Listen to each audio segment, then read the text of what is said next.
Multiply 413 by 843 using long multiplication. Start with the ones digit, 3. 3 times 3 is 9. 3 times 1 is 3. 3 times 4 is 12. The first partial product is 1239. Now use the tens digit, 4. Start one place to the left. 4 times 3 is 12. Put 2 in this column and carry 1. 4 times 1 plus the carried 1 is 5. 4 times 4 is 16. The second partial product is 16,520. Now use the hundreds digit, 8. Start 2 places to the left. 8 times 3 is 24. Put 4 in this column and carry 2.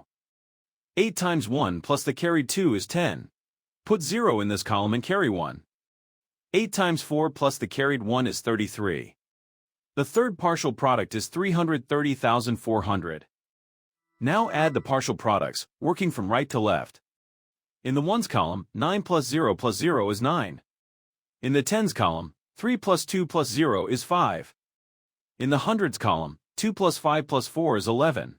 Put 1 in this column and carry 1. In the thousands column, 1 plus 6 plus 0 plus the carried 1 is 8. In the 10 negative thousands column, 1 plus 3 is 4. In the hundred negative thousands column, bring down 3. The product of the whole numbers is 348,159. So 413 times 843 is 348,159.